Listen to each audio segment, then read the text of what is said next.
بسم اللہ الرحمن الرحیم۔ السلام علیکم ورحمۃ اللہ وبرکاتہ۔ دوستو، اس مالک حقیقی سے دل سے دعا ہے کہ وہ ہماری اور آپ کی تمام تر جائز مرادوں کو، تمناؤں کو پوری فرمائے، آمین۔ دوستو، حضرت مالک بن دینار رحمۃ اللہ علیہ ایک مرتبہ بصرہ کی گلیوں میں جا رہے تھے۔ راستہ میں ایک باندی ایسے جاہو جلال کے ساتھ جا رہی تھی جیسا کہ بادشاہوں کی باندیاں ہوتی ہیں۔ حضرت مالک رحمۃ اللہ علیہ نے اس کو دیکھا تو آواز دے کر فرمایا، اے باندی، تجھے تیرا مالک فروخت کرتا ہے یا نہیں؟ وہ باندی اس فقرہ کو سن کر حیران رہ گئی، کہنے لگی، کیا کہا؟ پھر کہو۔ انہوں نے پھر ارشاد فرمایا تو اس باندی نے کہا، اگر وہ فروخت بھی کرے تو کیا تجھ جیسا فقیر خرید سکتا ہے؟ فرمانے لگے، ہاں، اور تجھ سے بہتر کو خرید سکتا ہوں۔ وہ باندی یہ سن کر ہنس پڑی اور اپنے خدام کو حکم دیا کہ اس فقیر کو پکڑ کر ہمارے ساتھ لے چلو۔ خدام نے پکڑ کر ساتھ لے لیا۔ وہ جب گھر واپس پہنچی تو اس نے اپنے آقا سے یہ قصہ سنایا۔ وہ بھی سن کر بہت ہنسا اور ان کو اپنے سامنے لانے کا حکم دیا۔ جب یہ سامنے پیش کیے گئے، اس آقا کے دل پر ایک ہیبت سی ان کی چھا گئی۔ وہ کہنے لگا، آپ کیا چاہتے ہیں؟ حضرت مالک رحمۃ اللہ علیہ نے فرمایا کہ تو اپنی باندی میرے ہاتھ فروخت کر دے۔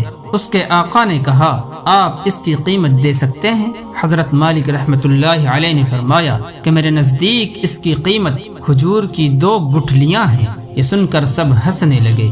اس نے پوچھا کہ تم نے یہ قیمت کس مناسبت سے تجویز کی؟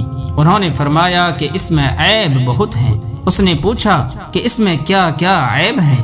حضرت مالک رحمۃ اللہ علیہ فرمانے لگے کہ اگر عطر نہ لگائے تو بدن میں سے بو آنے لگے، اگر دانت صاف نہ کرے تو منہ میں سے سڑاند آنے لگے، اگر بالوں میں تیل کنگھی نہ کرے تو وہ پریشان حال ہو جائیں، جوئیں ان میں پڑ جائیں اور سر میں سے بو آنے لگے، ذرا عمر زیادہ ہو جائے گی تو بوڑھی بن جائے گی، منہ لگانے کے بھی قابل نہ رہے گی، حیض اس کو آتا ہے، پیشاب پاخانہ یہ کرتی ہے، ہر قسم کی گندگیاں، تھوک، سنک وغیرہ اس میں سے نکلتے رہتے ہیں، غم، رنج، مصیبتیں اس کو پیش آتی رہتی ہیں، اور خود غرض اتنی ہے کہ محض اپنی غرض سے تجھ سے محبت ظاہر کرتی ہے، محض اپنی راحت و آرام کی وجہ سے تجھ سے الفت جتاتی ہے۔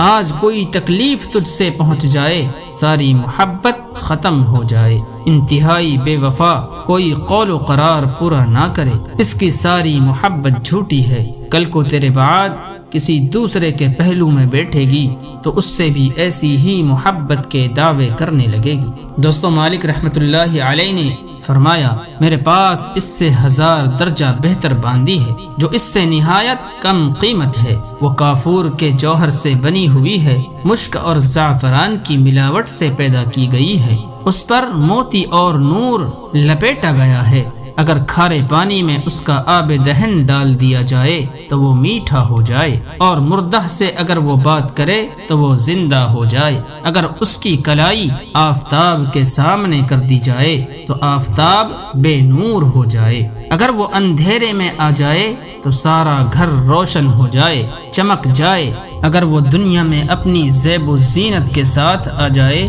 تو سارا جہاں معطر ہو جائے۔ اس باندی نے مشک و زعفران کے باغوں میں پرورش پائی ہے، یاقوت اور مرجان کی ٹہنیوں میں کھیلی ہے، ہر طرح کی نعمتوں کے خیموں میں اس کا محل سرائے ہے، تسنیم جو جنت کی نہروں میں سے ایک نہر ہے، اس کا پانی پیتی ہے، کبھی وعدہ خلافی نہیں کرتی، اپنی محبت کو نہیں بدلتی، ہر جائی نہیں ہے۔ اب تم ہی بتاؤ کہ قیمت خرچ کرنے کے اعتبار سے کون سی باندی زیادہ مناسب ہے؟ سب نے کہا کہ وہی باندی زیادہ مناسب ہے جس کے بارے میں آپ نے خبر دی۔ آپ نے فرمایا کہ اس باندی کی قیمت ہر وقت، ہر زمانے میں، ہر شخص کے پاس موجود ہے۔ لوگوں نے پوچھا کہ اس کی قیمت کیا ہے؟ آپ نے فرمایا اتنی بڑی اہم اور عالی شان چیز کے خریدنے کے لیے بہت معمولی قیمت ادا کرنی پڑتی ہے، اور وہ یہ ہے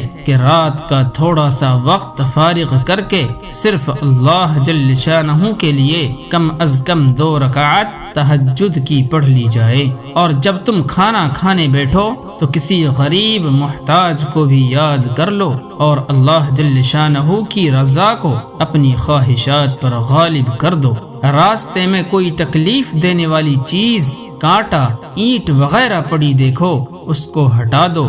دنیا کی زندگی کو معمولی اخراجات کے ساتھ پورا کر دو، اور اپنا فکر و غم اس دھوکے کے گھر سے ہٹا کر ہمیشہ رہنے والے گھر کی طرف لگا دو۔ ان چیزوں پر اہتمام کرنے سے تم دنیا میں عزت کی زندگی گزارو گے، اور آخرت میں بے فکر اعزاز و اکرام کے ساتھ پہنچو گے، اور جنت جو نعمتوں کا گھر ہے اس میں اللہ جل شانہ رب العزت کے پڑوس میں ہمیشہ ہمیشہ رہو گے۔ دوستو، اس باندی کے آقا نے باندی سے خطاب کر کے پوچھا کہ تو نے شیخ کی باتیں سن لی، یہ سچ ہے یا نہیں؟ باندی نے کہا بالکل سچ ہے، شیخ نے بڑی نصیحت اور خیر خواہی اور بھلائی کی بات بتائی ہے۔ آقا نے کہا کہ اچھا تو اب آزاد ہے، اور اتنا سامان تیری نظر ہے، اور اپنے سب غلاموں سے کہا کہ تم بھی سب آزاد ہو، اور میرے مال میں سے اتنا مال